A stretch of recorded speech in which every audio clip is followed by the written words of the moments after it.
নমস্কার viewers, finance with Malay চ্যানেলে আপনাদের স্বাগত। অনেকদিন কোনো ভিডিও দিইনি। ভিডিও আমার হয়তো আর অনেক দেরিতে আসবে। এখন যে সময় যাচ্ছে, যুদ্ধ,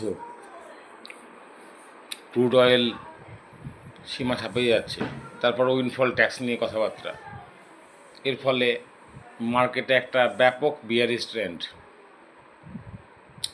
প্রতিদিন লাফিয়ে লাফিয়ে গ্যাপ ডাউন হয়ে মার্কেট নামছে।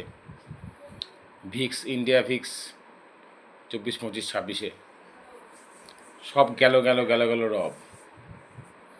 আপনি যখন 15 বছর, 20 বছর, 30 বছরের কথা ভাবছেন, তো এরকম ক্রুড অয়েল অনেকবার দেখবেন, এরকম যুদ্ধ অনেকবার দেখবেন। পৃথিবী মনে হবে পৃথিবী শেষ হয়ে গেল। টিভি চ্যানেলওয়ালারা বলবে সব বেচে দেন, ট্রেন্ড খারাপ। এই সময় আপনার টেম্পারমেন্ট, ওই ইনভেস্টেড আছেন যে কোম্পানিতে, সেই কোম্পানির প্রতি আপনার ফেথ, আপনার পড়াশোনা এবং আপনার অশেষ ধৈর্যই আপনাকে এই মার্কেটে টিকিয়ে রাখবে।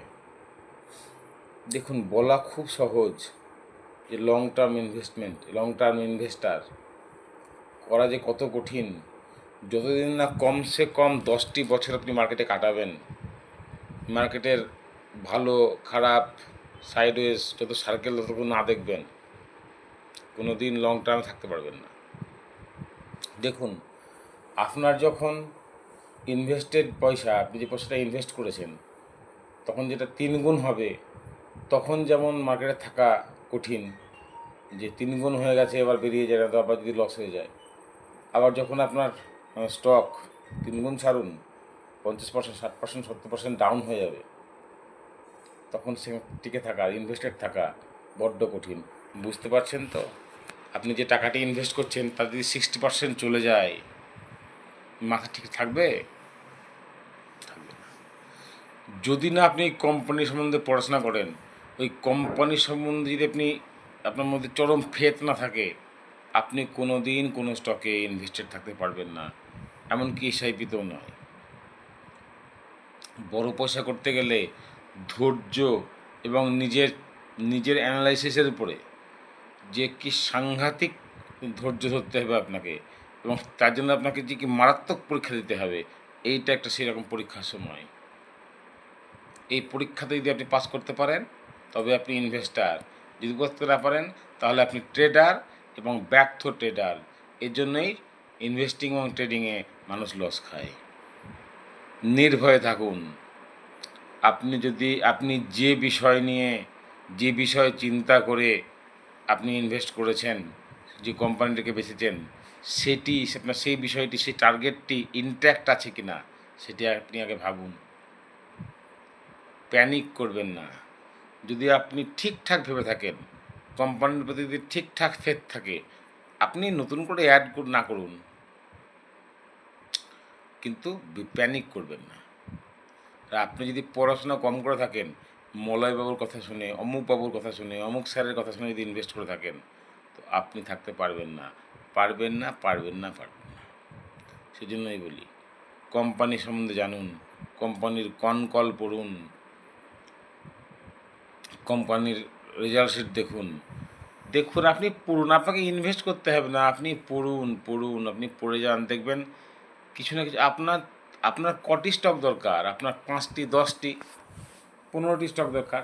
আপনাকে ইনভেস্ট করতে হবে না, আপনি জাস্ট পিপিটি পড়ুন, কল পড়ুন, রেজাল্ট দেখুন। আপনাকে বেশি কাকে পিই বলে, কাকে পিইজি বলে, কাকে ওয়ার্কিং ক্যাপিটাল বলে, ক্যাশ কনভার্সন সাইকেল কি, হেন তেন কাকে কি বলে, এই অঙ্ক করা দরকার নেই।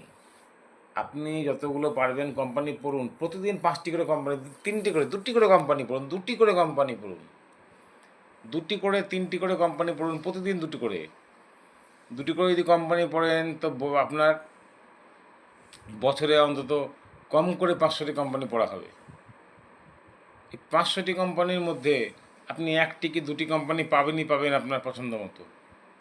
যেখানে আপনি ফুল কনফিডেন্স পাবেন, আপনি সেই কোম্পানিতে ইনভেস্টেড থাকুন, কারও কথা শুনবেন না। এই সব সময়ে আপনার ফেথ, আপনার কনফিডেন্স আপনাকে মার্কেটে টিকিয়ে রাখবে, না তো আপনি ট্রেডার। ইনভেস্টিং বড্ড কঠিন, কিছুতেই বুঝছেন না। সবাই দেখছি প্রতিদিন ভিডিও দিচ্ছে, এই স্টকটি ভালো, ওই স্টকটি ভালো, এটাতে অমুক, প্রচুর মাইক্রো ম্যাক্রো খবর, খবরে খবরে 6 লাভ।